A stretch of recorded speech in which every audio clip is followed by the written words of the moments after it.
Vulture Network. And we're up. What's good, guys? Welcome back to Talking at the Movies. I'm Eddie Antonio. And I am Mo. I've still got both my arms. The arm didn't fall off. Had my first shot. Just the first shot, though. It's the second one that usually kicks in, though. That makes you want to lay down and... Oh, no, that's the first shot. So they give you a whole bunch of things that possibly could happen. And I came home Friday night. And I was just like, right, I'm going to make dinner before any of these symptoms happen. So I made myself a nice burger and chips, watched some telly, and I lay down and I finished an episode of, I think it was Jupiter's Legacy, and I go, you know what? I need a 20-minute kip. And that's not unknown in the evening, because I just have like a little kip to refresh yourself. I was gone for like an hour and a half. Like completely just knocked out. But during the whole weekend, every time I like lay down on the couch, I would just fall asleep. Oh, that's actually not too bad symptoms then. I was expecting nausea, pain. No, oh god, no. But I did feel, you know, like when you get a light cold and your muscles feel achy. I absolutely got that. Like every time I was stretching, you could just feel like you were stretching like all your muscles and stuff. When's the second one? I think it's like towards the end of July. Oh shit, that's a long way away. July. Yeah, because it's supposed to be about 11 weeks in between shots. Really? Yes. So when you book it, so have you booked yours yet? No. Get it done, man. Get it done. Just one day. One day. You gotta just get it done and out the way. It's a year or two away. I don't know. I'll sort it out. Let's get to it. So how you been, man? Besides that, I have been. Oh man, like what a weekend of like TV watching it has been. So obviously we got the big stuff to talk about. The Nevers Kung Fu, Jupiter's Legacy, and Jupiter's. Did you watch it all? Yep. I have seen it all and stuff. Shows. And then obviously there's a couple of things I've watched on the side myself. So I'm going to kick off with something new, but it's old at the same time. So I read a couple of weeks ago that they are preparing Dusk Till Dawn for like a 4K release. And I was like, ooh, I really want to watch that, but I don't want to watch it until that's out. Then I suddenly thought, Netflix, they've got a TV show of Dusk Till Dawn, haven't they, that I haven't checked out? And it's by Robert Rodriguez. So I started watching. Have you seen it? I gave it a go when it came. I think I've given it a go twice. It's not. Nah. I didn't actually think it was that bad. I'm 4 episodes in. What I was really impressed with was how they managed to take like a scene from the movie that's like, 3 or 4 minutes long and turn it into like an entire episode. Is this the one in the shop? So that's the first episode. So when they're in the shop, that literally happens like they're in and out of that shop within minutes in the film, right? It's the opening. This thing is like the whole like 45-minute episode. And it goes on like that. I wouldn't say I'm loving it. I was more intrigued with it. And I was like, actually, this is really genius how they've managed to take those little bits and turn them into a whole episode that's not boring. It's not great. There's nothing in there that says I want to watch the next episode, but there's nothing in there that says I had such a boring time that I don't want to watch it. And what I was even more amazed about is one of the actors, the guy who plays Carlos, who's like the mercenary who is like always on the end of the phone, like who's organizing to pick them up at the bar, take across the border. He's Fez from that 70s show. Oh, but he does work with Rodriguez quite a bit. So that doesn't really surprise me. Oh, does he? Yeah. Well, no, actually, probably thinking of this because I've seen that he was in this. Because I just saw his name and I was just like, he just looks so different, like from that 70s show. Like he looks like he's a proper gangster boy now. Yeah, but so you don't mind them switching out Clooney and Tarantino? Well, it's a TV series, isn't it? That you're going to expect that. For these plain vanilla. You're essentially, I mean, those guys haven't got the kind of charisma. I mean, there's no Clooney. The guy who plays a Tarantino one, he does do a good job of acting crazy. Or loco, as they say. So you're 4 episodes in. How many is there in the first season? I think it's they're not long seasons. It's probably like 8 or 10 episodes, and it ran for like 3. And the first season seems to get a lot of praise. So I probably will stick with it. I also caught a couple of episodes of like 30 Rock as well. Man, it's been so long since I've watched that show. I forgot how many jokes per 22 minutes they cram into that show. It is absolutely insane. It's a good show. Is that showing in the road? Did you just have it on your hard drive? Because I bought the Blu-ray box set last year. Oh, okay. So I was just whacked on a couple of episodes because I've been doing a lot of Friends, and I just want to say, Oh, have you? I'm up to like season 5 now. Remember when I bought the box set a few weeks ago? Have you seen Friends all the way through? Oh yeah. I saw it when it was always repeated Yeah. on Channel 4. I've just realised on this run through, so this is probably like the third time I'm watching it like from start all the way through, like watching all the episodes. I've just realised that Rachel is an absolute horrible, mean person. Like she is absolutely terrible. And I don't mean like she's a diva or she's a princess. I mean, it just occurred to me last night, every single time Ross has moved on and he's got himself a new girlfriend, she comes along and realizes she wants him and she breaks them up. Oh, fucks them up. And then they end up splitting up anyway when they get back together, and then same thing happens again. Exactly. And I'm like, wow, I've never noticed that before. And I'm just suddenly thinking, wow, she's absolutely just horrible. Yeah, I remember when he brought back that Asian chick and the way she acted. Yeah, that was the first time. Then there's the English chick. Yeah, it's true.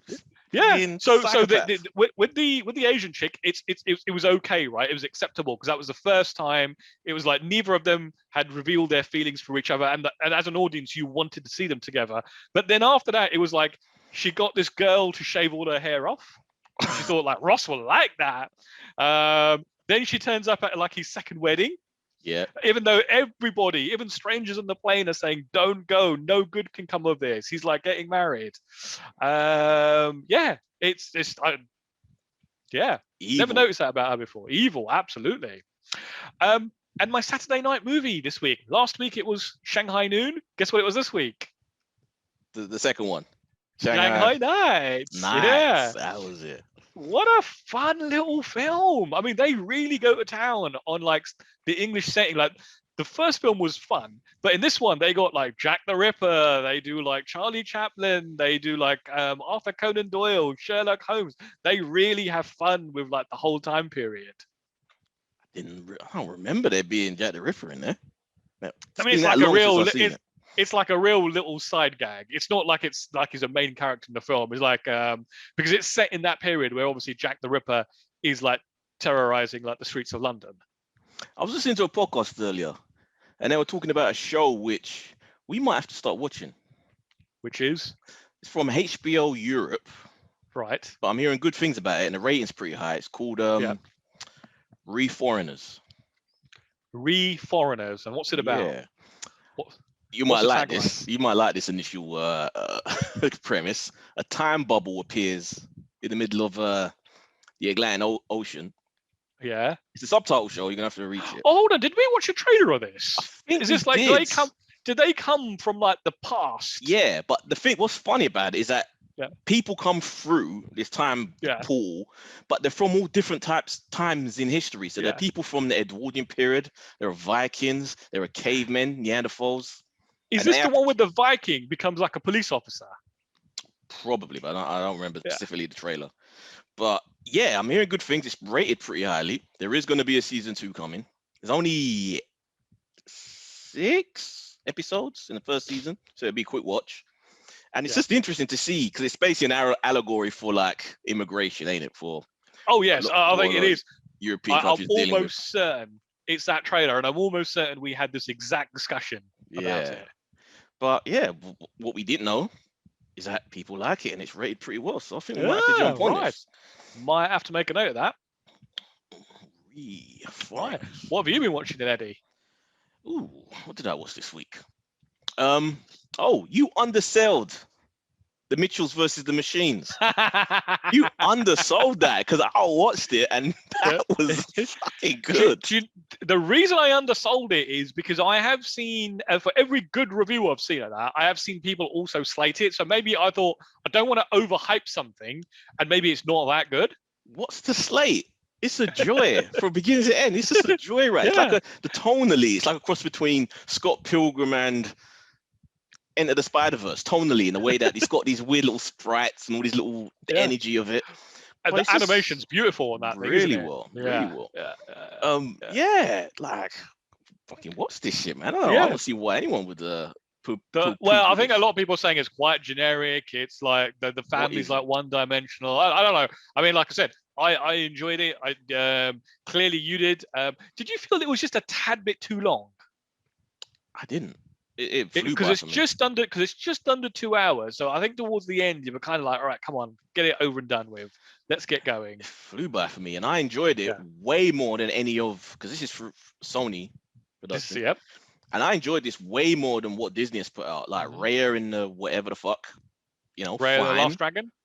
It was fine. It was, good. But this was just more fun. That may have like a more interesting plot and world, but this was just more. I actually laughed. I really laughed. Oh yeah, there were absolutely moments where there were definitely bits that made me laugh. Soul was good.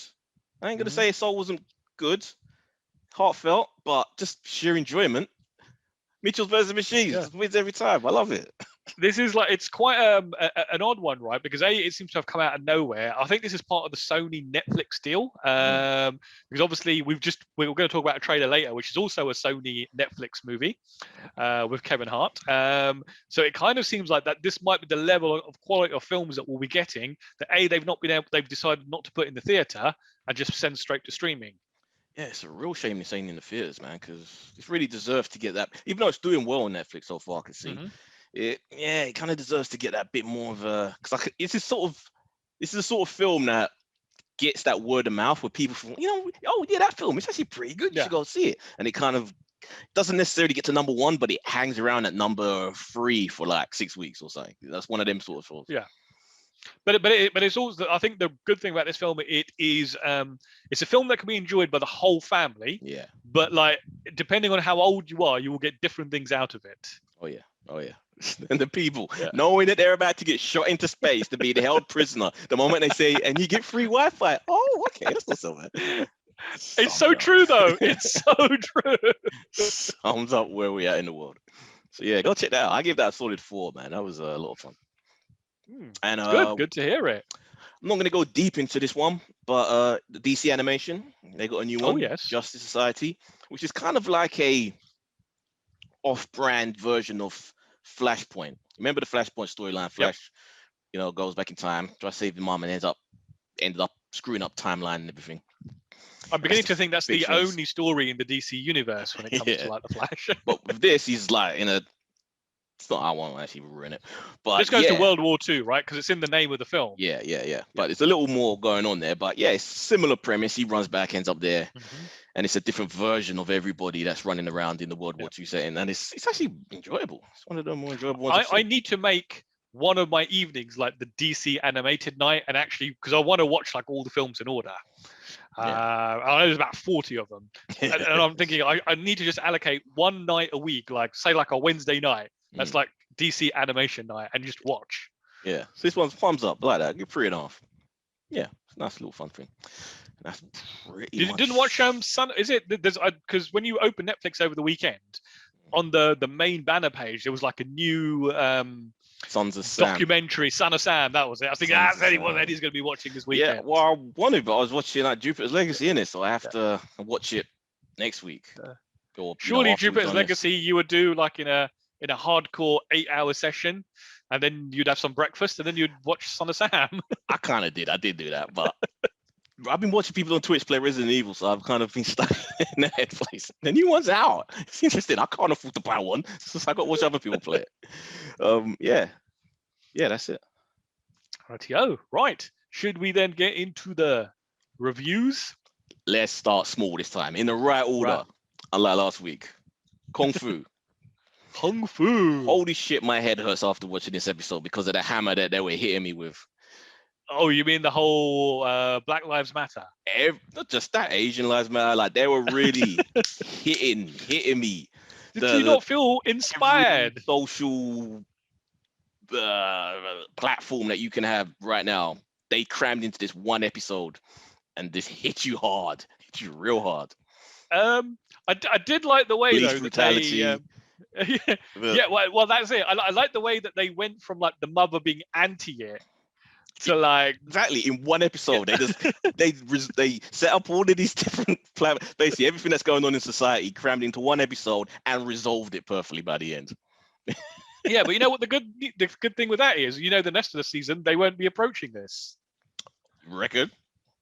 Well, unless it's actually, because the guy didn't even go to jail, right? They found video footage fairly easily of him. Oh, that exonerated him. That's wrapped up. But now they're going to be setting up the fact that the son has to reveal to the mother and father that he's gay. Oh, so yes. I don't think they know. Yes. So that's but that would be very interesting, right? Because that's quite a difficult thing for anyone to tell parents, right? Can you imagine it in like an Asian family? Where that's but we know this show. We know the tone of this show. It will be an outrage at first. No, you're getting married to Mrs. Ling's kid. But then by the end of the episode, I accept you. I love you regardless. And so don't you think that's better than stringing it out for like 15 episodes? It would be better if they actually had some teeth, and actually it would be more interesting if one of the parents completely disowned him, and that puts him on a way more interesting narrative in his story, that he's like ousted from the family. Like, that's just interesting. I think what they're trying to do through the medium of storytelling here is actually show like that is you can have a bad reaction, but in the end you should like basically have the best understanding of what your children want, not like disown them. That's storytelling for kids. Like, everything gets wrapped up straight away. I think some parents need that as well. So there's that. And then there's also the abuse storyline that has to still come out, which they're also hitting us. That will go on for a while. Yeah. Not much kung fu in this week, but we did see some green glowing stuff. Yeah. How are they going to get hold of that dagger, Mo? Is this guy who's discovered this ancient weapon that glows just going to hand it over to these strangers? Well, it sounds like he's posted a YouTube video, right? So like everyone's going to be after him now. Well, no, he posted it to the guy, the link, who's like the connection to that guy. Right. Okay. To him in his message. But yeah, how they what? Because you'd expect that they have to pay for that thing, but I don't think they're going to go. She'll fight him for it again, right? Make a bet. It's like, It's still an inoffensive show. I don't think I've got to the point yet where I can't stand it. It's not. I don't find it boring. I guess it's still fresh. I guess talk to me in season 3 where they've just done the same thing over and over again. It's the preaching in this episode just got too. Like, I'm not mad at them wanting to address what's happening in the world or not ignoring stuff, but they put so much in there and just pushed it in your face so hard that it just got to the point where I was like, oh, I can't deal with this. It's too much. See, you're really setting a bad example for for black folks there, Eddie. You know, you're not like saying, you're not joining with the chorus. It's not just, like I said, the subject matter doesn't bother me. It's just the way they handle it. They have no subtlety. I guess I don't. Can you think of a show that has done it well? And what specific? As in, like, so say a show, because one of the things I'm seeing a lot in forums at the moment is like, I'm not this particular show in general, but a lot of shows are tackling Black Lives Matters, and you do suddenly when the show wades into that territory, it seems to make A, headline news, and B, people say, "Oh, I'm done with this show now. It handled that in such a ham-fisted way. I don't want to watch it anymore." I can't think of what other shows have done it. I think a lot of stuff is probably there's probably a lot of stuff that we don't watch, right? It's probably like medical procedure dramas. It's probably cop dramas. That's the all problem. Those sort of things. It's always the procedural shows, the shows which kind of just one and done per week. That it's not good shows. But, unless it was Castle. Castle was a good procedural show that I only watched like 4 seasons of, and I realized the other day that went for like 10 odd seasons.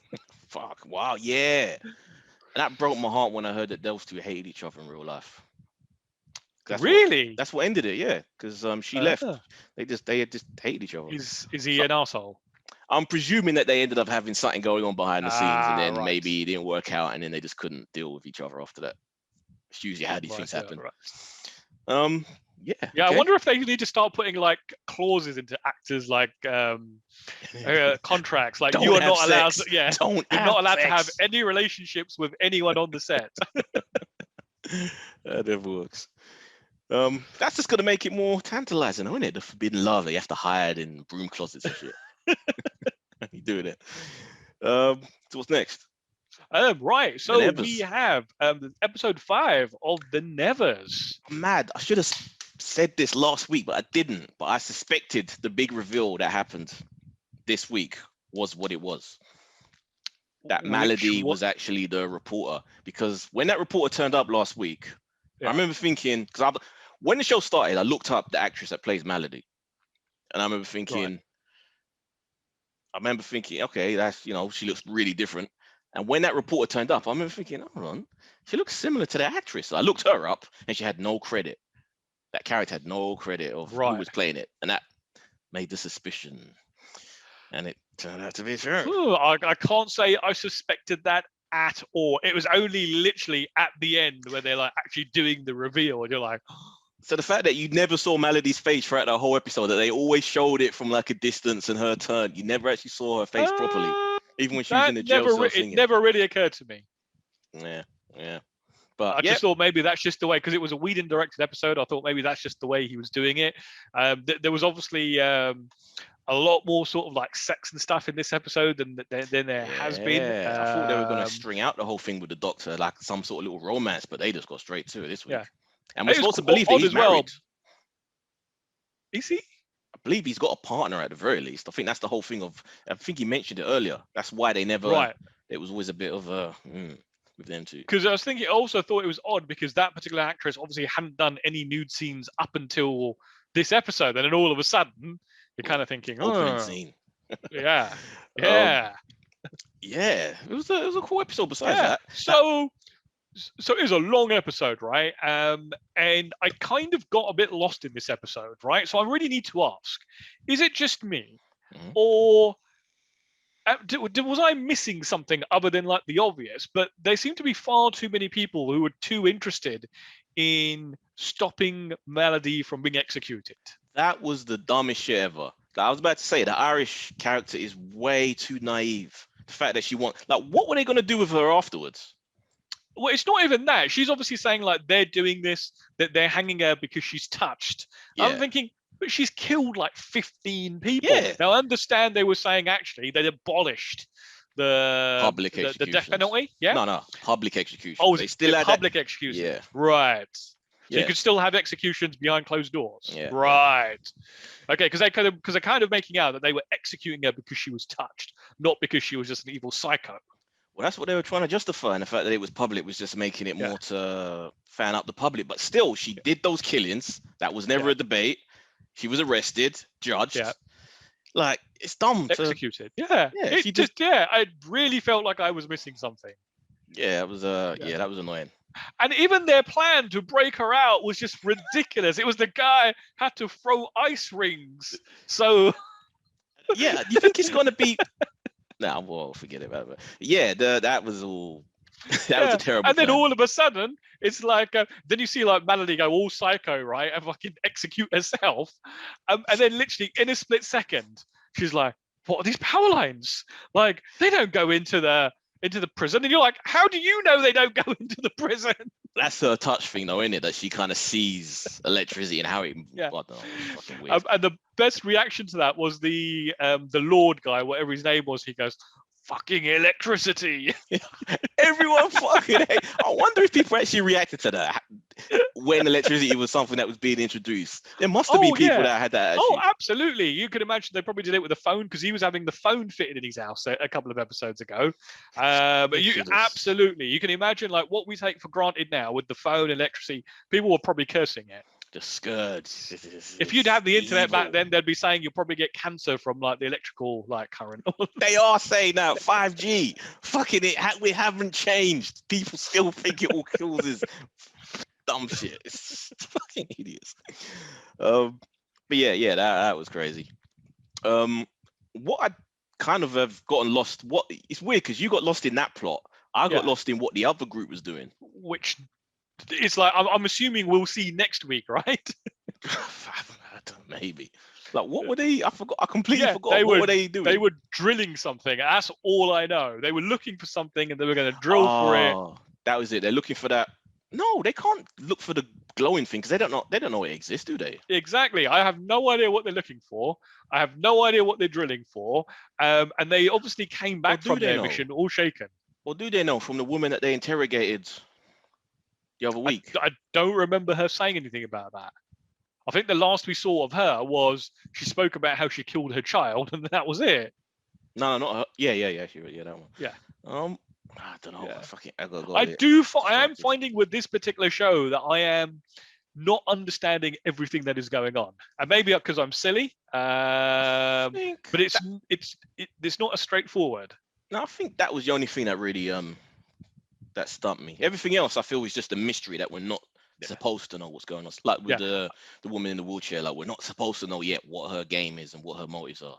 Yeah, I did love the scene with her brother though, where the redhead chick thought like he was watching her from the window as the bird. The bird.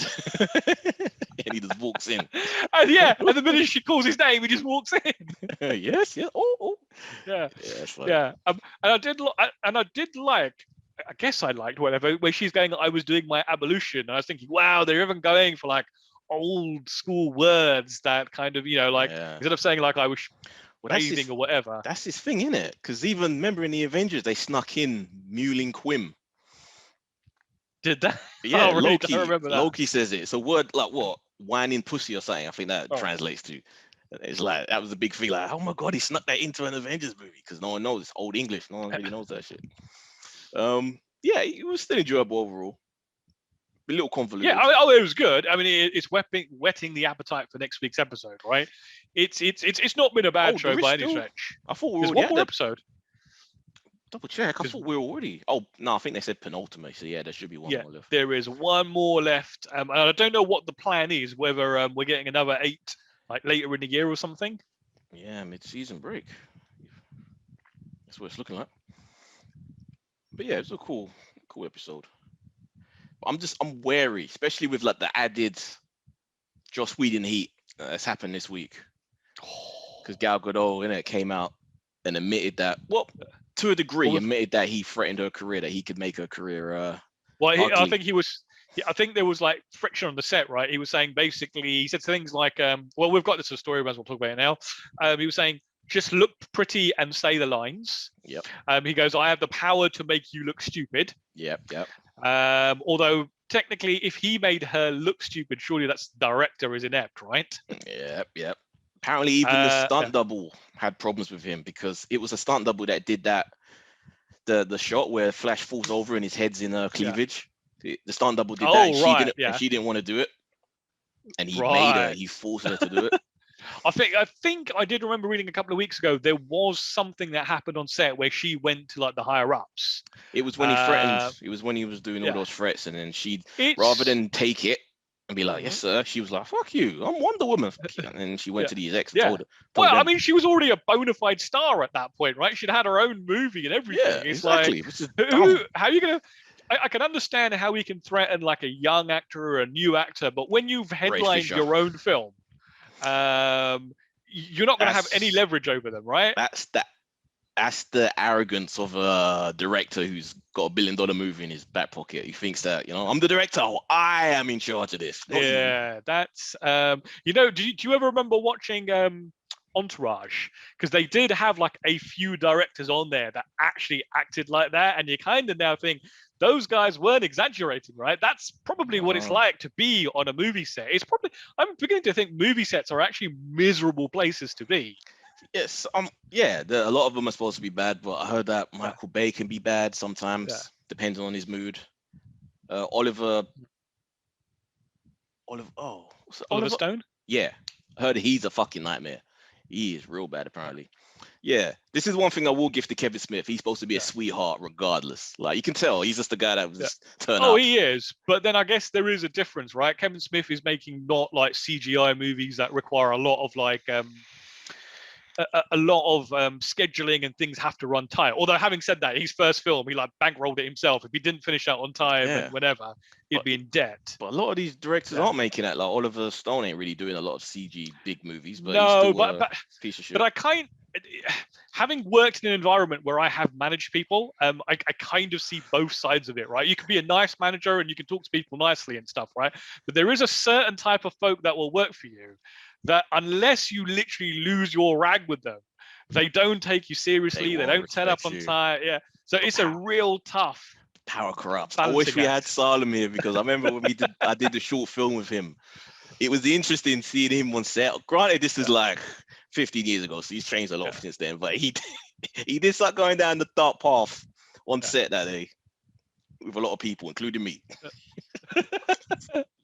Yeah, so I can imagine the pressure can get to you because essentially, depending on what type of film you're doing, maybe every hour is costing you like 10 grand, 50 grand, 100 grand.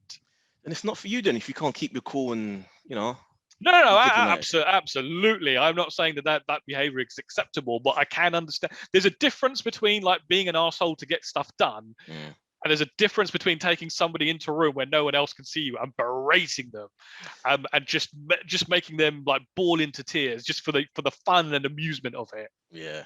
Do you think that he's done now?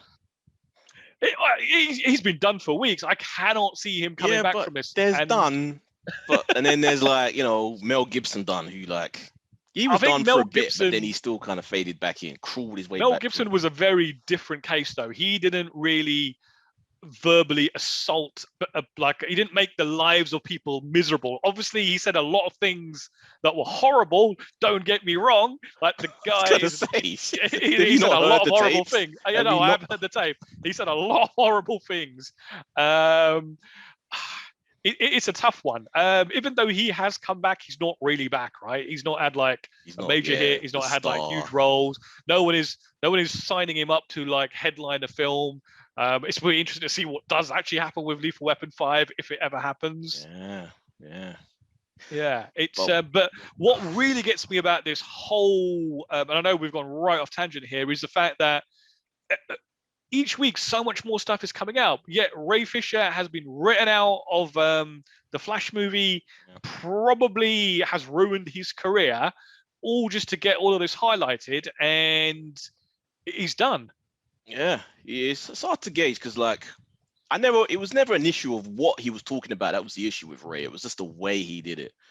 Yeah, but you got to think, normally if you don't keep at it, like if he hadn't kept at it, this might have all just like blown over. All these other people may have never have come out. Yeah. We may still be thinking, and shame on Whedon was the man. Shame on them for why was Gal Gadot so fucking silent all this time? If she saw what was happening to Ray Fisher and the fact that he was burying this hole and everyone was just throwing shit on top of him. It's the Hollywood code, isn't it? It's the old world versus the new. Like the old world says, you do not talk to the press. You do not talk about what happens on the sets. It's all lips closed, right? And even this was the Gal Gadot thing. It wasn't even Hollywood or Europe. It was like some Israeli publication that she revealed all this. There you go.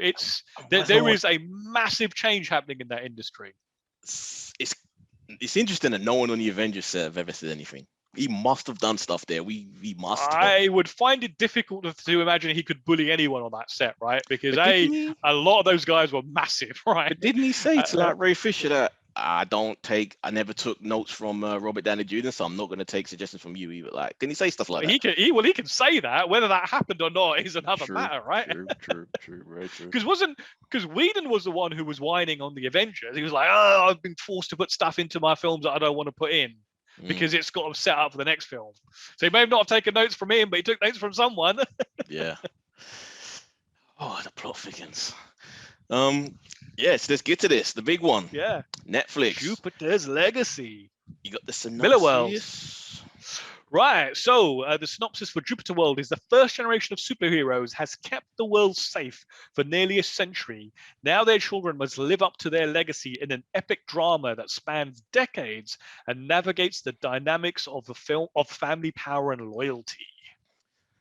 From the trailer, I wasn't impressed. I felt it looked like a CW show with a slightly better budget. It looks a little bit too melodramatic. And then now that I've watched it,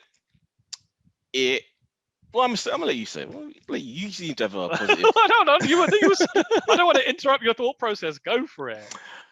I'm gonna say I got a taster of what you were thinking. Maybe it sounds like you might have changed your mind since you posted in our WhatsApp chat. Yeah, I was not feeling it after like the first 2 episodes, but I stuck with it. What's the whole thing? I like the story. I don't like the execution. It does feel very CW to me. The effects are bad. The cinematography is amateur hour. Like for whatever budget, you don't really. The costumes are terrible. Like it does not look. Do you did you compared think to the boys at least? So. Yeah, so we'll get to that in a moment. So there is one factor here. If you think of how cheap, say something like Spartacus looked, right? And then how cheap this looked. And then you look at the showrunner for... Dude, having gone back to Spartacus, I still feel it looks good. Like obviously the effects don't hold up compared to like a 300, which even some people say that looks shit now. But it within its context of the world, it worked. But basically the common denominator here is the showrunner is the same, is what I get at. Steve. He seems to excel in making these decent shows, like on a. I don't even know if this is a low budget show or whether they just spent their money in the wrong areas. Because even when they're on the island, you can blatantly tell that they're in a soundstage. Yeah, it just looked very, look, this is the lighting. It's always the lighting that lets them down with this. The lighting of the sky is always a thing that, like, and it's not just, I think you see that on a lot of Netflix shows. Yeah. And is it even worth getting invested in this? Because Netflix struck again. They cancelled The Irregulars. Remember the other show that's like... Yeah, but that wasn't particularly good to begin with. But it was popular. It was like #1 on Netflix charts. Like, but I guess... So the one thing you've got to remember with Jupiter's Legacy compared to like other stuff, this is their own IP, right? They own this. So if you look at Regulars, I don't know. That's probably a license thing, right? Because it's Sherlock Holmes. It's Sherlock wasn't. Well, but no, Sherlock Holmes. Sherlock's isn't he public? Only to a certain degree. Do you remember, like, there's the family is saying only like the really early stuff is public domain. The latest stuff is still under copyright. It wasn't a Sherlock story. Sherlock wasn't the main character. He was like a background. So then you've got I'd imagine there's still there is still some licensing there. If you look at their financials, right, out of the money that they are making, they are paying half of it on new content. The other half, I kid you not, I didn't realize this. I only saw this on a breakdown a couple of months ago. The other half is going on licensing. Like all the stuff that they license is costing about $12 billion. Damn. It is a lot. So, like when they stopped doing the Marvel shows, actually, that was a financial thing. This thing, they bought Middlewell. They own it. This will be here for 3 or 4 seasons. Yeah, I still don't trust that these things will stick around. I'm losing faith in not always what they made, because Shadow and Bone was good. See, that was a way better execution of their budget. Look how good that looks. That actually is coming out this week. It's actually done really well on the platform. Yeah, so but let's get into it. Let's talk about the things that we liked and we didn't like about this show. So I know a lot of people have really complained about the wigs on Josh. I thought that wig rocked. No. I really liked the Jesus look. He looked like shit. And the thing is, I think it affected how I viewed him, because I liked him in the flashbacks back to the 1920s or 30s. 1929. Yeah. His acting, the looked great. I'm thinking, okay, this guy's good. But then when it went to the modern times, his acting felt terrible. I just didn't buy him as an older man. I think he was supposed to be like that, because he was supposed to show that he was beaten down, he was getting old. But he wasn't acting like that. Like there's subtleties in acting, I guess, where who's the one that plays his wife, the Leslie Bibb? She was more convincing as an older woman. Just in the mannerisms, the way she talked. He couldn't portray that. Like, he was good when he was playing the younger version of himself, but when he was older, it just looked stupid. I don't know. I costume. I didn't kind of think that when I saw him as the older one. I kind of saw him as a guy who had been beaten down, who had lived this life, and now was basically trying to impart like his life lessons on his son. And I actually thought that was a really interesting story, right? Because it kind of tackles, if you're this like literally the utopian, right, who is this model man, who is this model superhero, who set like all these like rules and regulations for like how superheroes should act, it's probably really worrying that you then have a son who hasn't had to go through any of the struggles that you were as a human, who's always been a superhuman, and essentially could quite easily go down the dark path. Yeah, I thought that was a really interesting story. Like, I actually did think the sister was a bit of a shitty story, because you literally didn't really care about her at all, even though she was. Yeah, I don't think you're supposed to. She was a shitty human. Well, that's the point, though. Yeah, but isn't the whole point of storytelling is you give something about a character for people to like, and then you watch their story as she spirals out. But there was nothing to like about her. Yeah, they gave you no reason as to why she went. Like, they tried to tease it, like maybe the pressure of being the daughter of Utopian having to be perfect, but because you never really got to see it, it wasn't really something you could buy. She was just a piece of shit for no reason. Because she still had a mum, and her mum was a good person, so it didn't really make sense. Yeah, but I tell you what I really loved, and I almost used to get disappointed, was all the stuff in 1929, right? Every time they came back to the future, I was just like, I want to go back there. I want to see what's going on. That is the more interesting story. Yeah, it kind of turned into it's like a little adventure Indiana Jones type setup at the end, and they're on the It did island. indeed. Look for How this. how long was it before you sort of like spotted the fact that every time it went to 1929, like the black bars would like sort of slowly animate out? I wanted more of a distinctive Yeah. change. I saw they were doing a little bit of cyank and it was a little bit more Yeah. brown, but yeah, I would have preferred if they added a little more of a filter or something, a little camera technique or different grading. It just wasn't that distinct enough for me. But yeah, I did really enjoy the 20s. It's Way more. I will say this now. It wasn't The Boys and it wasn't Invincible, right? But Nowhere it near. was telling a whole different story, and I was fine with it. I was quite surprised at how quickly I raced through this. Like I just planning to limit myself to 2 episodes a day, so I do like Friday, Saturday, Sunday, Monday. I was done very quickly. It is very watchable. It is. If you're willing to kind of get past the cheapness look of it all, but yeah, that kind of doesn't really bother me. Like, a show looking cheap should not be the yardstick of the quality of the storytelling, right? If the storytelling is good, like, look at a guy who still quite happily watch like Star Trek from the 60s, or like the Outer Limits, or the Twilight Zone from that period. You know what I mean? Yeah, but Quantum Leap wasn't like a cheap looking show. In fact, Quantum Leap was a really expensive show for its time. The difference with those shows is you can view them in context of when they were made. Yeah. This is modern. This is now compared to its contemporaries. This is like the gaming equivalent of, like, if it's got crap graphics but the game plays really well, people will moan it's got crap graphics. Jupiter's Legacy is an indie developer. An indie game. It didn't look that bad. It was possible. The costumes, okay, there was some funky stuff going on there. I had no idea what was going on with Grace's costume. It kind of looked like she had a bad costume with like a onesie swimming suit like put over the top of it. What the hell's going on with the main antagonist, the one who was like the pretty boy friend in the 20s? Was it Flying Fox was his name? You're talking about George. So what is going on with him? Because when that dude went into Black Star's, the clone Black Star's, the clone's brain, he got into a fight with him, but it was revealed that he was setting everything up at the end. So what was that about? I'm not into. Well, I think because he was doing that before, because he didn't know that the wife was going to go in there. So it's that is a very good point. So what was so the only folks that saw it was the audience. Yeah. So why was he fighting? Or maybe he did that knowing that somebody would come in after him. But why were they having the conversation that they were having? Like, it was just. Well, you know what it was? It was to throw his daughter off, because she was obviously like observing the whole thing. So if he was just standing around doing nothing. So what happened to the Flying Fox then? What happened to the Flying Fox, and what happened to the other guy So George is the Flying Fox, right? We know nothing about him. The pretty boy. Yeah, all we know is that he got beaten up by like the others. Yeah, and then over the code. Yes. And then there's the other one as well, who we saw in the 50s, the guy that they rescued from the ocean. The one who was holding the rod. Yeah.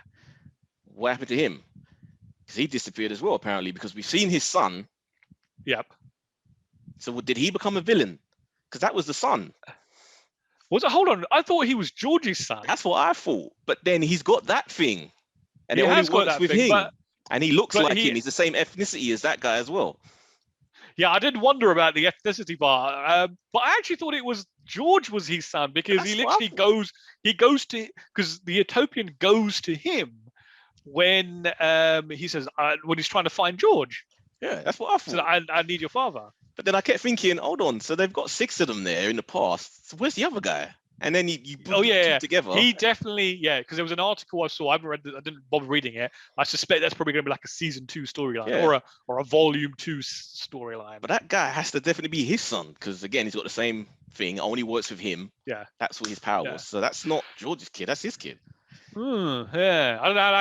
I did think it was a bit odd. Like he was holding the thing, and I was like, how did that get to like the other guy's son? But obviously the other thing that springs to mind straight away is that there were 6 of them.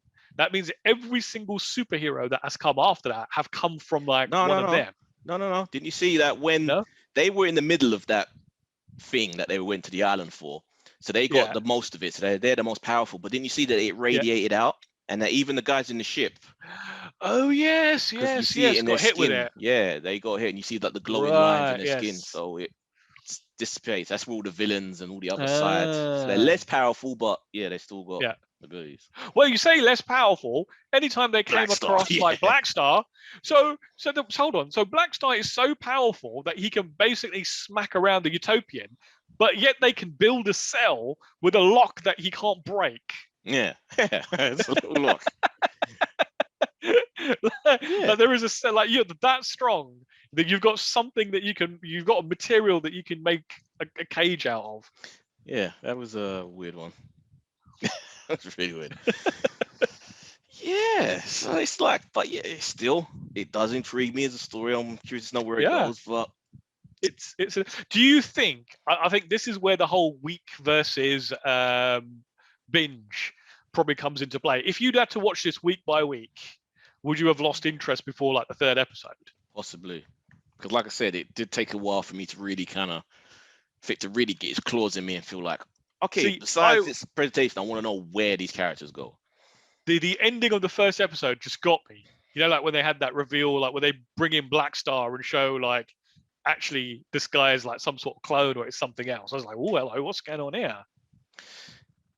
Yeah, that wasn't intriguing enough for me. Nope. Not yet.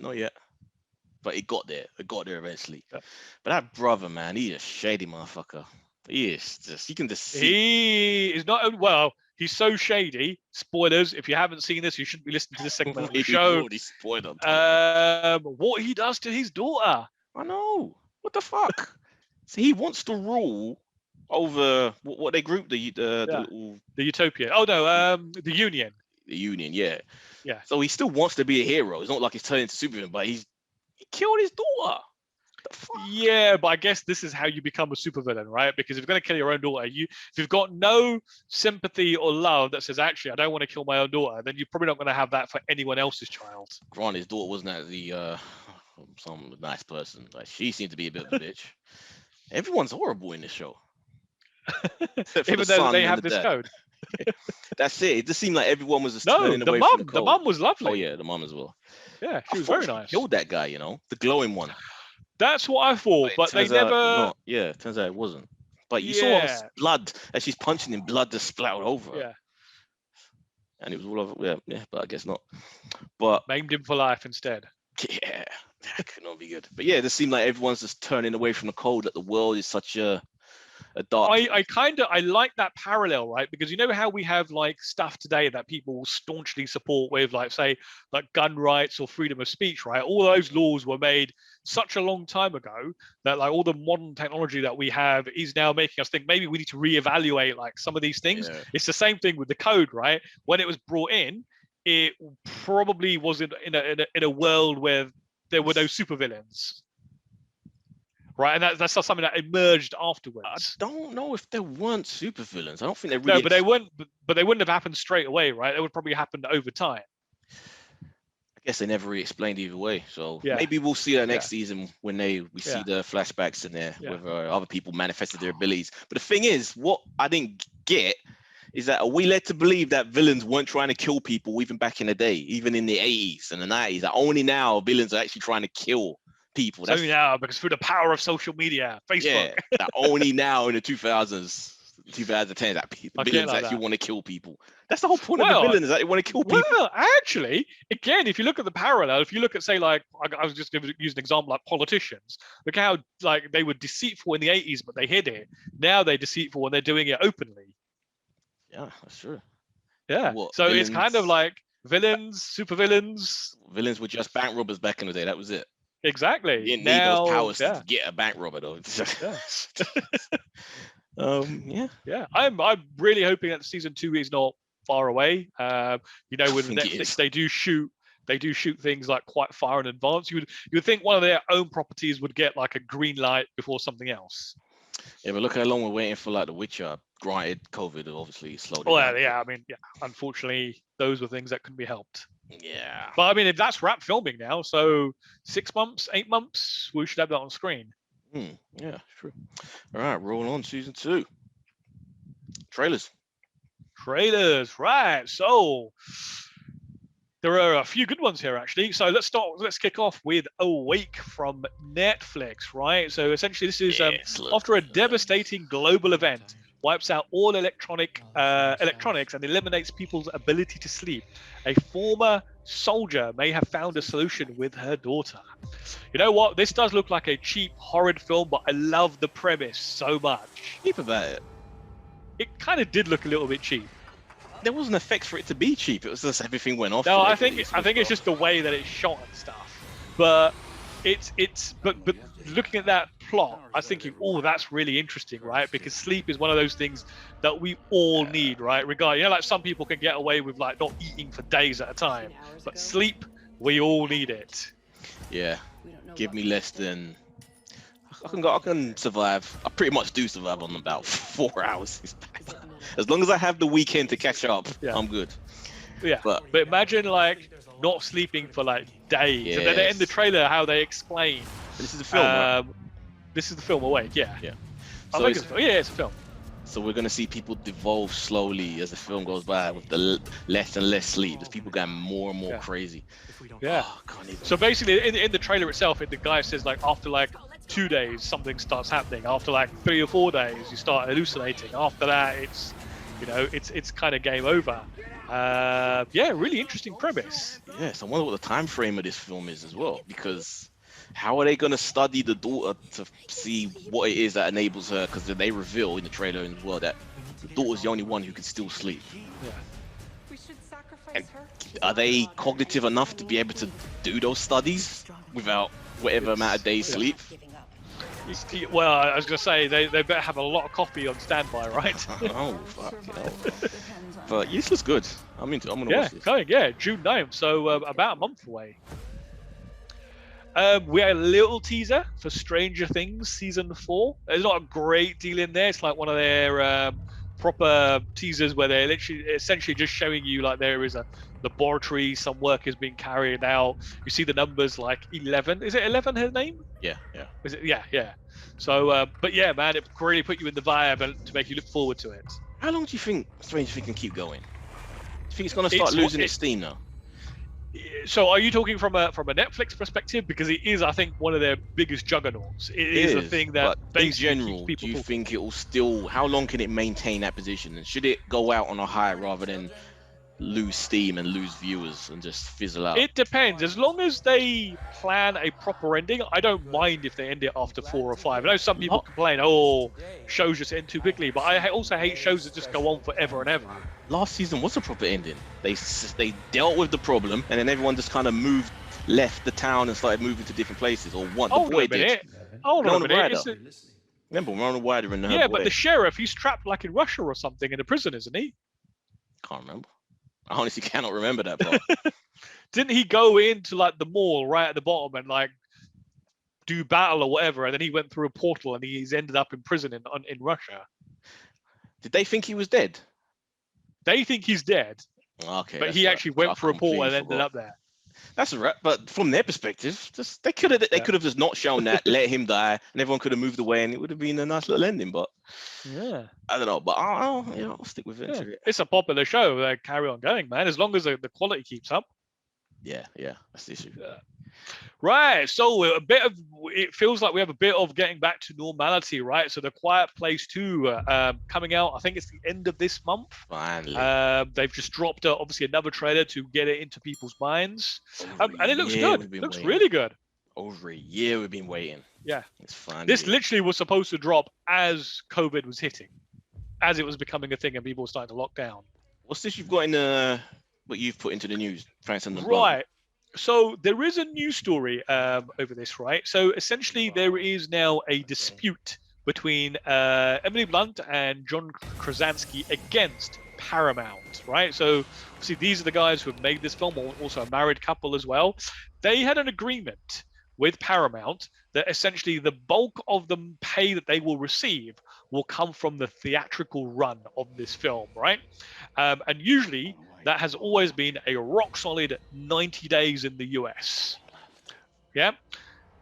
Paramount are now, like a lot of other studios, have cut their theatrical window to 45 days. So they essentially halved that, right? So now these guys are saying, well, hold on a minute, we signed an agreement with you that we would have this in the theater for 90 days and we would make money out of this. You're now halving that, but you're not compensating us for the loss of days that we would be making money. And if that's what they've agreed in writing, I think they've got a hell of a case here. True, they want that Robert Downey Jr. money. Well, it's not even about the Robert Downey Jr. money. If you go back and look at, say, like Wonder Woman, they compensated Gal Gadot. I always struggle to say that name. Gadot and Patty Jenkins, right? They gave them what, like 10 million each, because it wasn't going into theaters. Yeah, I don't want to shut out that money.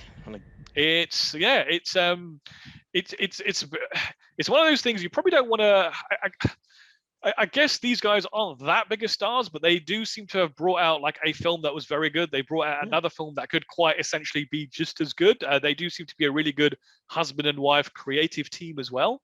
And is he still directing this one? Because I think he also. I think he has directed this one, hasn't he? Yeah, and I'm sure. And he's even found a way. He's even found a way to put himself in the film. Yeah, and there's executive producers. Like there must be if he's doing all of that. Yeah, so. Exactly. They're a big part of getting this made. So these are all the things that need to be addressed by the studios. That they need to stop like just brushing them under the carpet and walking away. They need to see. Look at this. I undid my thingy for the Daily Mail site that we talked about earlier. It's now popped up a bloody ad like out of the side. Don't worry, you'll close the tab in a minute when we get to it. It's not even the tab. It's actually like Google saying, "Yeah, you have the notification." So yeah, can't wait for that. What's the date on this one? I think it is at the end of this month. Hold on, I've got it open here.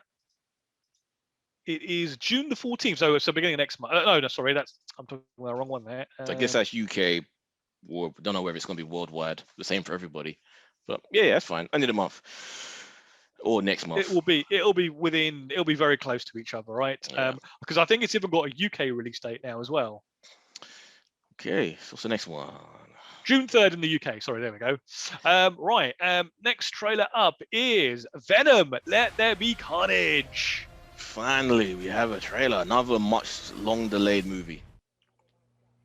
And it looks pretty good. I like the fact that we're getting straight to it now. Eddie Brock and the symbiote, they're just going about their day-to-day lives, and even the shopkeeper. I did like that part. He's like, "Hello, Eddie. Hi. Hello, Venom." I literally could not get past the opening bit. I was just thinking, what a mess is he making in his kitchen? Oh, God, yeah. I was just cooking breakfast. I was just like, oh, that would drive me crazy. No, I know. But when I was watching it, I was actually remember thinking, man, this is shot really well. And then I remembered, holy shit, it's what's his face doing this, isn't it? It's Gollum. This is his Oh, Andy Serkis. Yeah, this is his big movie.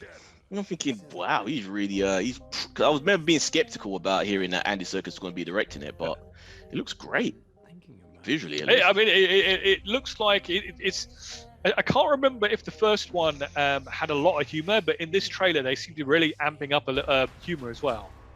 Yeah, a bit. Yeah, a bit. So yeah, I'm looking forward to this. Looks like we're going to get a lot more Venom visually on screen.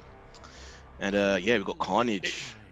He also seems to be quite not liberal, but quite open to like Venom just like poking out like his jacket and like talking, and he doesn't have a choice, isn't it? Venom's his own being. But surely that would be like we got to get this guy behind closed doors behind a cage. Didn't they try that a bunch of times in the first one? He ended up biting people's heads off.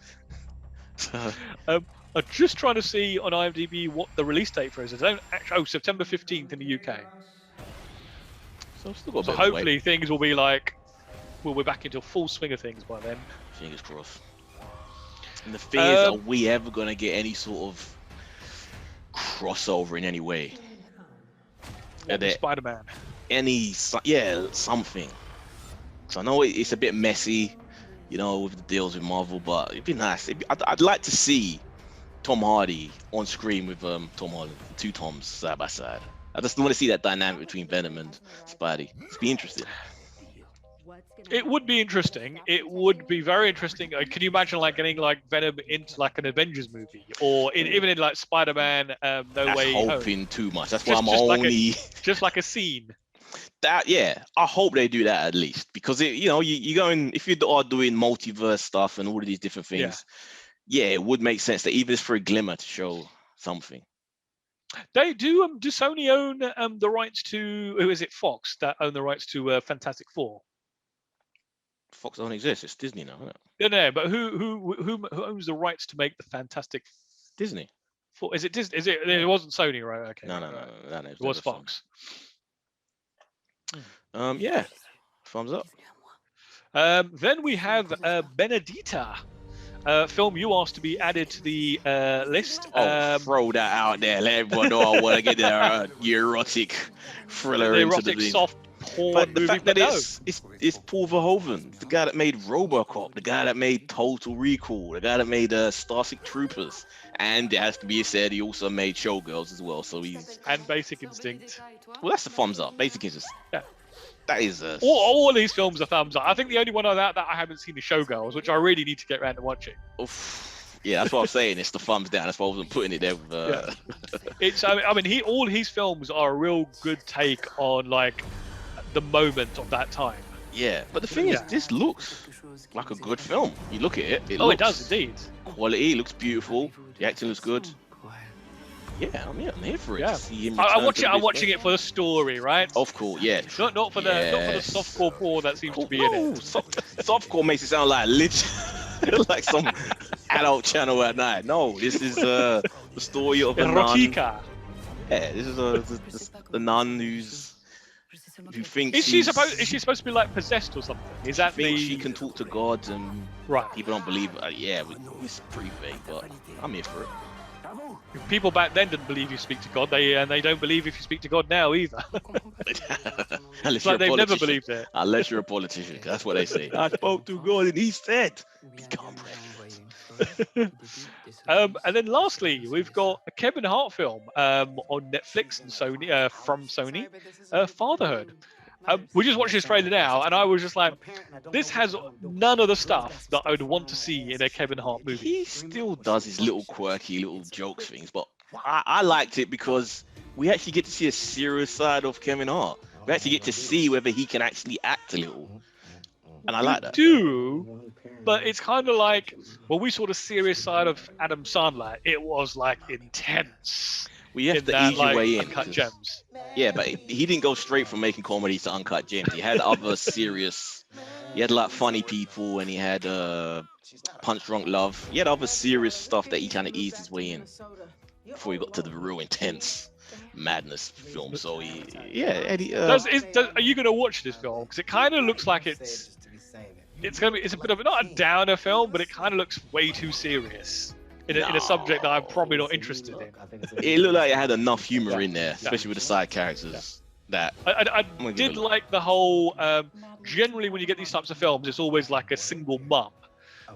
So actually, this time around, you get the gender swap, right? So it's a single dad, and on top of that, you've also got the whole stereotype of how men just don't know anything about raising a child. Yeah, because his wife died suddenly, so he's just left with this baby that he has no idea how to take care of. Yeah. In a world where single fathers aren't always taking that seriously. You see it in that scene where he goes to the parent daycare thing to get help. The mother group. But that's what they say. The parent, the parent group. He said no. It says on the door, parent group, not mother group. I need help. Help me. So I like that. I want to see how that pans out. So I'm here for it. Kevin Hart, I'll let you watch it, and if you enjoy it, I might watch after that. I shall let you know. It hasn't got enough dick and fart jokes in there, basically. Pretty much it. I figured. On to the news. Right. So The Golden Globes are over. They're dead. They're finished. Ooh. For the time being, anyway. Unless someone else decides that they want to broadcast it, which I wouldn't be surprised if Netflix suddenly popped up and said, "We'll do it. We'll show it." So Netflix actually were one of the first to walk away. So over the weekend, I was reading about this. Basically, Amazon, Netflix walked away, and then I saw a lot of snide comments saying, "Yeah, Netflix is walking away because their shows don't win any Emmys, right?" And then all of a sudden, the next day, I saw NBC. I was like, "Bloody hell!" Like even a respected network is now walking away from them. And then you they see were on today, they were on the NBC because they were on. It was going to be yeah, 2022. That was the yeah, first one to say yeah. done. Done. We're not broadcasting you next year. So essentially, let's break this down. What's happened here, right? So essentially, the Hollywood Foreign Press Association, I guess, who are responsible for running the Golden Globes, right? They have this whole committee. They basically vote on like shows and films and all that kind of stuff and who's going to get awards. And apparently there's been a whole expose that has come out that shows the amount of corruption that's happening there. So two major things. One, there is absolutely no diversity in that group. There's not a single black person in there. They didn't mention whether there were any women on there. Not just black, any other ethnicity. It's just like the same tradition of just old. And B, there is a lot of like basically buying awards happening here, right? So essentially in the reforms, they're now saying that we can't take anything of monetary value from these places. So I'm assuming that people get sent on like holidays and like fancy yacht trips and gifts and the Harvey Weinstein way of winning an Oscar, right? That's it. There was always the thing that Weinstein was the master at buying awards for people in his films. You would have thought that they had a chance to fix a lot of this when the Oscars and the Academies were getting all the problems they were getting for the lack of diversity and all of that. And that's gone back a couple of years that they would have seen that and thought, oh, we should get ahead of our little issue and fix some of this. But nope, because they were the second tier, they figured they could just keep skating by doing what they were doing.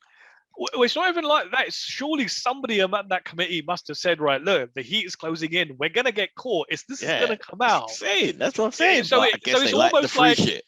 No, but it's almost like they felt like they were untouchable and they were never going to get caught. Yeah, because they were the second tier and they thought no one was going to be bothering to look at them. And the most shocking thing, right? You've seen like, because last night I saw the headline. I thought maybe this is overreaction. I didn't read everything that was going on. But Tom Cruise has sent back 3 of his awards. Giving them back. I don't want these. And I'm curious to see if anybody else does that, because you know that people love their awards, they love to cherish them, whether anyone's going to be willing to just be, okay, take it. Yeah, but he's given awards that he's had for like Jerry Maguire, Born on the 4th of July, and Magnolia, right? So these are old awards. I'm not saying they're a lesser thing. I guess the fancy of them have worn off. I mean, he's Tom Cruise. Still a big deal. Those are the biggest awards he's got. He's won. Yeah, but the fact that he's giving away doesn't negate the fact that he won them.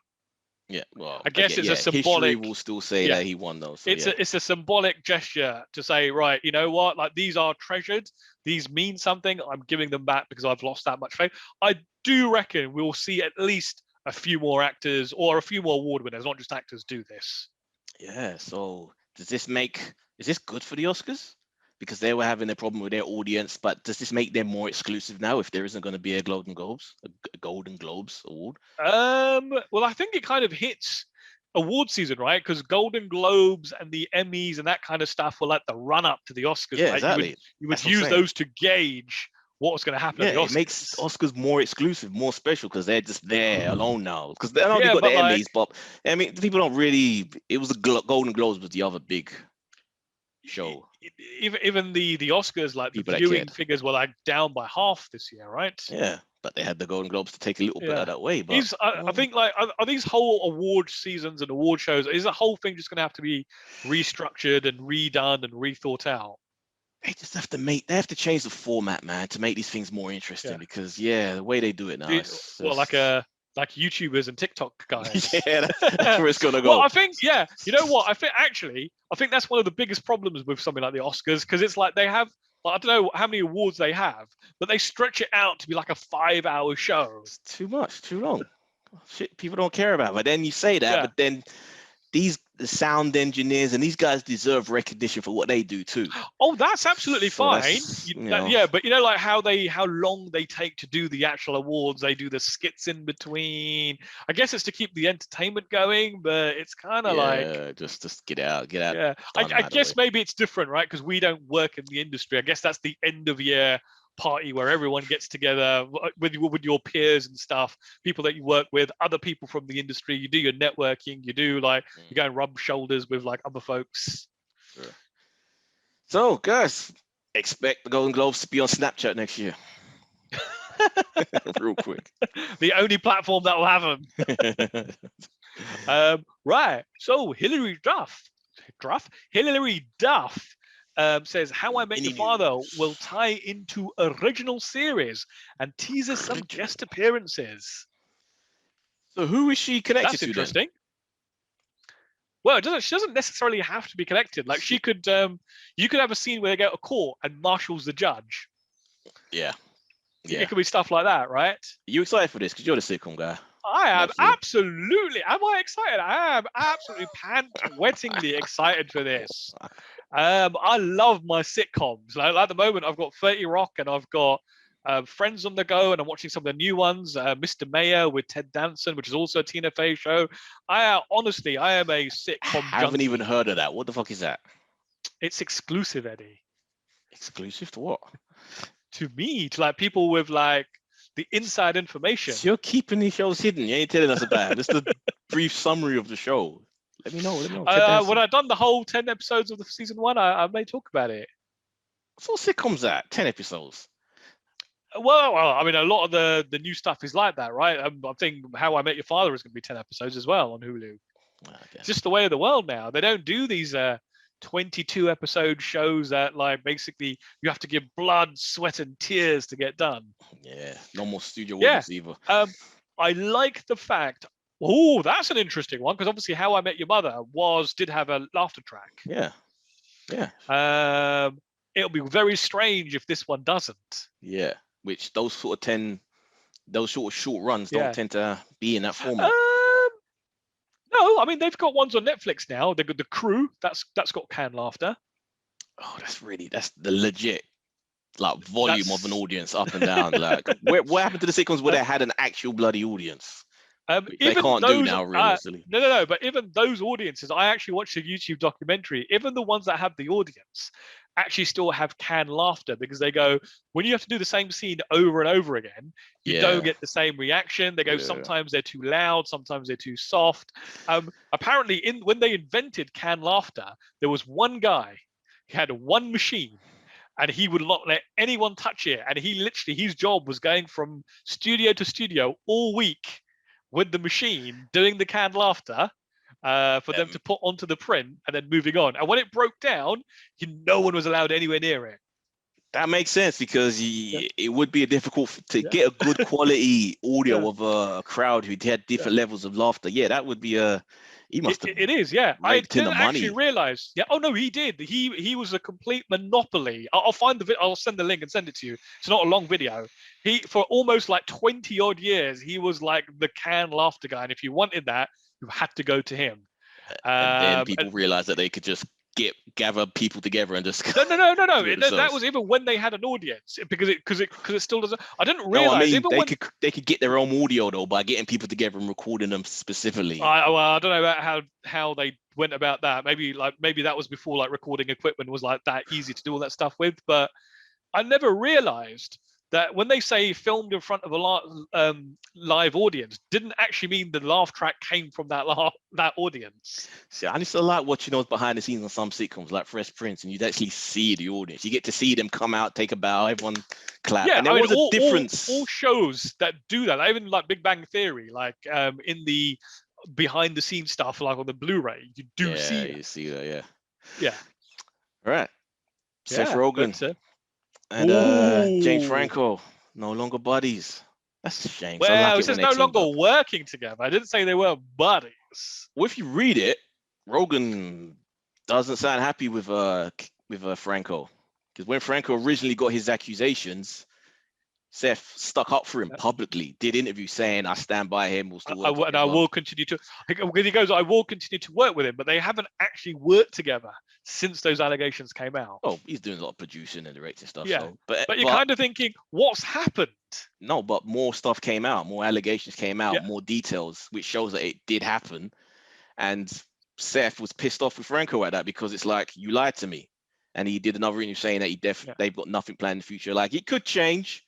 You know that they're all buddies. They go back a long way, but because of that, because he lied to him and made him put himself out there publicly, look a fool. Well, he probably doesn't want the stink of Franco now to come over to him, and you now end up left wondering who in Hollywood isn't going to come out tomorrow, and you'll think this guy was such a nice guy on the screen. I know it's a persona they're selling you.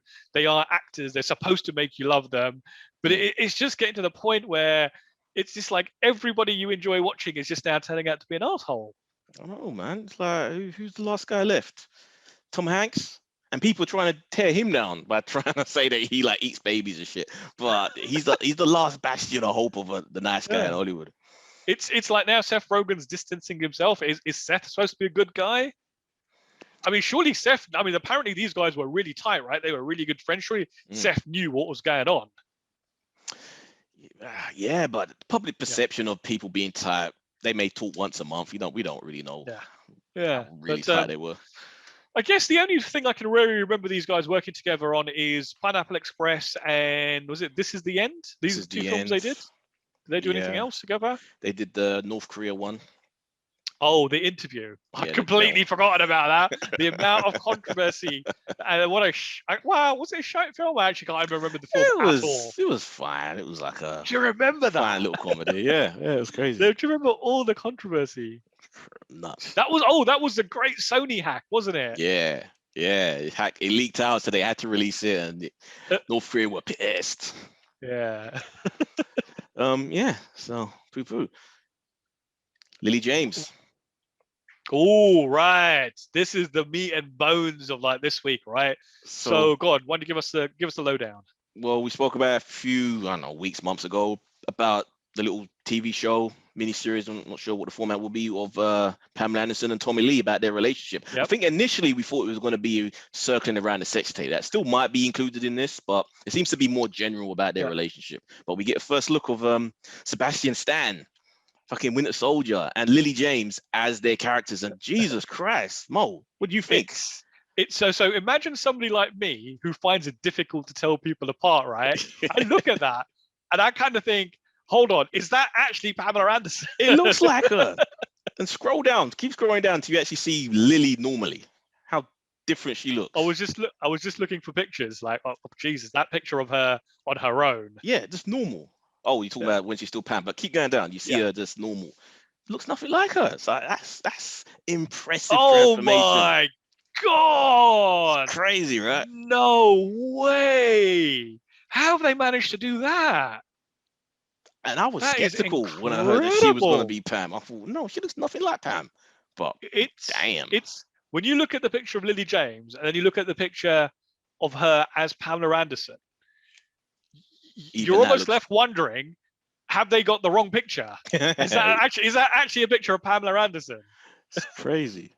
So that has upped my interest in this, just because the fact that they convincingly look like them. And they're good actors, so I'm sure they're going to act like him too. So this is going to be fun. Absolutely. Seth Rogen's in this as well, isn't he? He's like the dude that tries to buy that sex tape, I think. Oh, God. Can't wait. This is going to be good, man. This is going to be good. Damn. Guys, if you haven't seen this, definitely just go Google, Lily James, Pamela Anderson. It's absolutely... that is some serious makeup and costumes and wig and all that kind of stuff. Hell of a pusher, bro. I wonder what the acting is going to be. Is that when it's going to the illusion's going to break? Well, that's the thing. They're good actors. She's been in a ton of stuff. She's always great when she's in stuff. So, and we know Sebastian Stan's good. Yeah. But literally, she out of makeup, Lily James as Lily James looks like she doesn't look like a innocent Hollywood starlet. She looks like the girl next door type thing, right? Yeah, she got the bombshell of Pam Anderson back in the 90s against the girl next door. Yeah, English girl next door of Lee James. That is stunning. Can't wait. Superhero news. The fuck? Right. Garfield says he did not Right. get a call for Spider-Man. So Lies. this is so weird. So about 7 days ago, he did Andrew Garfield, a former Spider-Man, did an interview with Vanity Fair, and basically he was asked, is he going to be the new Spider-Man? And he just closed it down, just said, I didn't get a call, I know nothing about it, I'm not in it, let's move to the next question, right?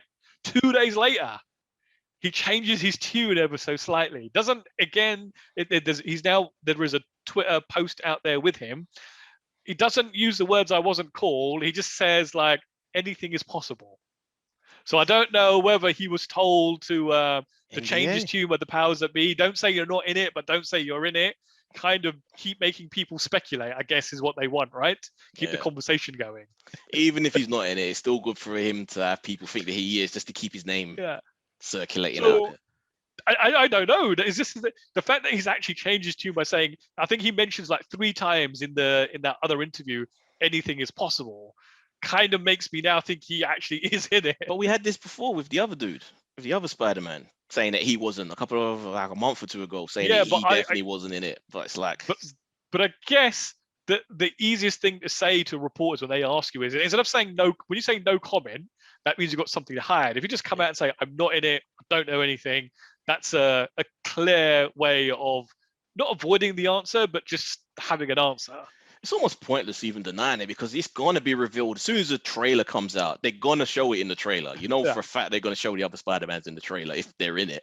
So it's like, I kind of do wonder why they hide these things so much. If, like you said, the first trailer they drop like 6 months before you see the film, you know it. Yeah. And it's like, casuals don't really read these stories anyway. Casual just goers. The people who do get surprised by trailers, who you hear behind you saying, oh my God, what's this? What the hell? What? They still exist. Yeah. So, absolutely. And our last story of the day is, I know we've obviously spoken before that Warner Brothers is planning to do a new Superman movie. We have spoken about the fact that quite likely they want to do a Black Superman story, and it's come out over the weekend that they absolutely are now looking for a Black director. I think JJ's now decided to step down, saying it would be tone deaf of him to direct a Black Superman film. You only figured that now. Jeez. Well, I guess it might not have always been the case, right? That they wanted to do that. But for the moment it was up that he was going to do a Superman, there were already discussions that Warner Brothers wanted to do a Black Superman at the same time. So it was like, So they haven't said which iteration of Superman this is going to be, because just like Spider-Man, there is multiple iterations, right? I'm hearing that they definitely do want to do the actual Superman, not the alternative black one that's in the comics. So they want to do. So I don't know if that's actually true yet. I don't think Warner Brothers has actually said anything official about it. I think people are speculating that is the case. And you know what I would love to see? I would love to see a black Clark Kent arrive in Kansas to white parents, and everyone's like wondering what happened here. Like looking at Martha. Saying, we know what you've been up to. How do you think they're going to introduce this? Do you think they do it with the Flashpoint? This could, see, look how fragmented the DC verse is. It could be its own thing, which then also means Henry Cavill can still be Superman in like another iteration. I doubt that would happen. I doubt they'd have like a side by side like that, even though kind of doing it with Batman. But they're doing it with Batman. They've done it with Joker. Yeah, I think Shazam seems to be its own thing, I guess. Yes, that's how it is now. Just to accept it. That's how Warner Brothers does things now. It's all a free for all. Yeah. Unless JJ and his team are coming in to kind of like try and tidy all that up, right? Make it a more of a cohesive vision. Because that is one thing. Like, regardless of what we say about him, his team are very good at putting together these long, complicated like storylines, but they are really poor at finishing them. Yeah. It all hinges on Flashpoint. That's what will set things up. Things like Shazam. Yeah. But then it's weird because they always talk about Black Adam connecting to the larger DC. Yeah. Or at least The Rock does, at the very least. And Black Adam will be connected to Shazam. So what Shazam's just doing his business and ignoring all the other shit that's happening in the universe that connects all the other characters. It's like... So just imagine they do Black Adam, and it's not connected to the bigger DC verse, right? And then they say, we want a Superman who's not just a man who's super, but we want a big Superman. He can't do We bring that in and The that. Rock. They're exactly the same. No. A bald Superman. And he could do it, right? Because he makes like 10 films. He makes like 10 films a year. He stars in a TV show and 10 still shit wrestles. films. 10 shit films per year. Come on. It's on the one hand, I kind of feel I wish they didn't have to basically say we're doing a black Superman. They would just cast a black guy because he came in and knocked everyone's socks off, right? It kind of feels like they want to tell a very intentional story here, which kind of makes me think it won't be Clark Kent. Yeah, I have no idea. Because Clark Kent is because you would have to really retcon that story, right? Would you still have him land in Kansas if you really want to resonate with a black audience? No, you would have him land somewhere else. I'd have him crash in Harlem or some shit like that. Yeah. And it's just no. I don't know. I'll see what happens when it comes out, but I can't say I'm excited for any of the DC stuff, to be honest. Actually, no. Flash, I'm intrigued by. But, which we didn't really speak about, but I think, was it last week or the week before? Definitely within the last 2 weeks, they've officially entered production on The Flash. Yeah. After all these years of like talking about this film, it's finally started. Yep. Okay. So that's pretty much it. Don't forget. Oh shit! Of course. You didn't watch it, did ya? MCU Revisited, Doctor Strange. Doctor Strange, obviously. Did you watch it? Of course I did. What year, Mo? You got all the deal? This is from 2016. So we're really catching up with real time now. But it still seems so far away, right? It does. 5 years ago. Crazy. 7.5 rating on IMDb. And this is we have the two Benedicts join the MCU. I was looking at the list there. You got like Benedict Cumberbatch, but you've also got Benedict Wong. Yes. The guy who's just swum uphill. Character is also called Wong. He's had a great career considering he doesn't fit into the traditional mold, even though he does play specific characters. But it's still like if you look at his IMDb, he's done a lot of good shit, man. The Marco Polo and all the other films he's been popping up in. He's a good actor, man. He does from the IT crowd. Eclectic. All from the IT crowd being the first thing I saw him in. Head of career. So how did you feel about this? Mo, revisiting it all this time. So this is the first time I've watched this since our trip to the cinema all those years ago to watch this, and I dug it, man. I really, really enjoyed this. Benedict Cumberbatch deserves all the praises he gets for being an actor. He really sold the character of Doctor Strange. Arrogant doctor. The arrogant doctor who becomes humbled, right? Yeah. Who basically gets shown that there is a larger world. It doesn't want to get involved in like the spiritual fight, and then ends up becoming, I guess, like the in almost name, right? The sorceress supreme or whatever, because Earth is now missing one of those. Tilda Swinton, man. I completely forgot. Controversial what? The character's supposed to be Asian, supposed to be Chinese.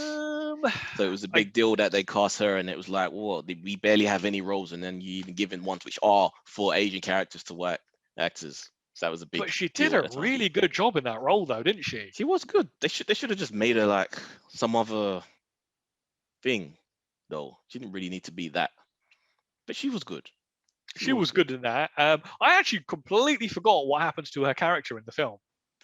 Well, No. Well, no, because I'd watched it, and when I watched it last night, I could barely. I basically remember the opening of this film with a car accident, and I remember like all the special effects at the end of the film, and I couldn't remember any of like the middle stuff. Yeah, so I actually that just slowly like just faded away over the thunder. I like how they handle the magic in this, though. They mix the kung fu, the martial arts, with the magic, way the combatants, all with all this weird sort of kaleidoscope effect that the world has. How the hell they did that digitally? That's just insane. It was a visual treat. Oh, especially even all the stuff where it's all kind of, they're rotating the landscape and all that kind of stuff, right? And you're kind of watching like what the actors are doing, like running and jumping and climbing, and you kind of think that must have been absolutely nuts to like match up with the background. Yeah, like that's the shit you just draw on. It's the poor guys that are sitting in front of the computer trying to make sense of all this shit, man. Like, how the hell do they do that? But Yeah. how do you feel about the relationship between Doctor Strange and his poor suffering girlfriend? Rachel McAdams. Yeah. He should probably give up everything he has in life to be with that lovely woman. I can kind of see it from his point of view, where towards the end he was basically trying to make her hate him so much that she essentially stopped wasting her life, like basically trying to look after him after his accident, which was all his own total fault, right? He basically just felt like he was God, like speeding, trying to do stuff while he was in the car. But by the end of the film, he's like totally and utterly humbled, right? Presume she's gonna come back. You know, she's a big actress and everything, but I don't see there being the character he becomes, the Doctor Strange that we know at this point. Yeah. A relationship, a romantic relationship, doesn't seem to fit that character now. It doesn't. And the one thing that actually really jiggled my memory at the end of it is the end credits. You actually get this whole scene with Mordor at the end, and you kind of think, oh, they never addressed that at all, did they? That's like a hanging storyline that's obviously got to be tied up in the next film. The big bad guy. Yeah, The next one. And it's been 5 years. Like, we haven't had a sequel. Like some of the other franchises, they've like churned out like 3 films in that time. It's just nuts. But they finally get around to it. You know, it's on the way. I'm not sure whether they started shooting or not. Can't remember. But you know, it's coming. Well, it's got a release date though, hasn't it? Yeah. I think Yeah. So but this was, again, it was a very different film from everything that's come before, and it's actually quite a fun film, right? It is. They're tackling something that we haven't seen before, so it's not like big super guys destroying stuff. Now it's guys with like magic destroying stuff. But that whole end thing with like was it Mordor? Not Mordor. Oh God, I can't forget Dormammu. the Dormammu. That's it. The whole time loop thing. I thought that was brilliant. Yeah. What about the bad guy? I think this is one of the last films that really suffer from the whole two-dimensional bad guy that we should have gotten a lot more into. You know, the Mads Mikkelsen thing, but we just didn't. They didn't give enough time to him to really show his motives and why he's doing what he's doing. I could totally understand the motives. I think the motives were absolutely there. So essentially, he's a guy who's unlocked some of the secrets of the universe, right? Realizes the plane that the rest of us plebs live on is immaterial. Like, there is something out there that can make you live forever. So I can completely understand that. But him as a character wasn't very fleshed out, right? No. Like, you just didn't really care about anything about him. You just wanted Doctor Strange to like stab him and kill him. Yeah, and just to show him recruiting his followers, like, why do they want to follow? Like, I needed a little bit more just of him. Yeah, or something between him and Dormammu where they actually talk about the deal that they're making, right? Yeah, that would have been really cool. Are you looking forward to a sequel? Are you like really anticipating the sequel now that it's got like Sam Raimi involved? Like, that's going to be dialing this up to 10. That's going to be really interesting to see what the style that Sam brings to it. And it's been a while since I've seen a Sam Raimi film, a long time. It has been a while. Yeah. And even just to see how, Wanda fits into this world, how they handle all of that. And if Chiwetel Ejiofor does come back, if they do continue that story as well. And it's about the multiverse as well, right? Yeah. So I was just toying with the idea. I was kind of wondering, what if it's all a fake out? What if Tobey Maguire is not in Spider-Man No Way Home, but like they bring him into this just as a little one shot, a cameo, because obviously it was Sam Raimi who like made that character famous, right? True. Little homage. Do you think Doctor Strange is a bit of a thief? That he's only powerful as he is because he did what he wasn't supposed to do, read all those books he wasn't supposed to read, and went and stole the time gem. He is a bit of a rebel, shall we say, right? But then leaders are like that. Leaders, you need to be able to sort of think 10 steps ahead of everybody. You need to go for that extra mile. But he was supposed to be humbled. He was supposed to do as he's told and strip himself down and, in order to build himself up. But he kind of stayed rebellious the whole time. Well, to a certain degree. But his story arc doesn't just finish in this film, right? Because you've then got him in 2 more films. You've got him in Infinity War and you've got him in Endgame, right? Yeah, where he actually does. What do we get from him in? But isn't he the one who literally has to watch all the outcomes, and he has to make that really difficult decision to surrender? Yeah, true. I'm not sure how much character that really gives him, but Yeah, I'll tell you what, I am looking forward to getting to that point of the story now. Yeah, it does show that he's willing to sacrifice, though. Yeah, But and again, they talk about Infinity Stones in this film, and you kind of forget like how much those damn things popped up in like the later films. Oh yeah. But yeah, it was definitely very different from the movies we had. Like, I love seeing the spectrum of this compared to like Ant-Man and Captain America films. For everyone that keeps saying, I know I said it last time, but yeah, they are not, even though visually, tonally, to a degree, there's a lot of similarities with this, but nah, they're very much different, man. These films. They're tonally, they're very, very different. I mean, this probably had more in common with Ant-Man than it did with, say, like so the Captain America, but that's only because like they just were tonally different. Yeah, and they kind of existed in their own bubble rather than the bigger problems that affect all the other characters. Yeah. Yes. Although having said that, wasn't one of the end credit sequences him talking to Thor? Oh yeah, it had the one with the beer mug. With the beer, yeah. Yeah, I forgot. And maybe I've forgotten something, but I guess, is that a scene from Thor Ragnarok? Because I don't think think the father is missing at this point. No. But that's why he's there, though, to ask about where the father is. Yes, yeah. But I'm thinking, like, hold on a minute. I'm sure at the end of Thor 2, everything was fine. The father wasn't missing. Yeah. True. So what we got after this one, Mark?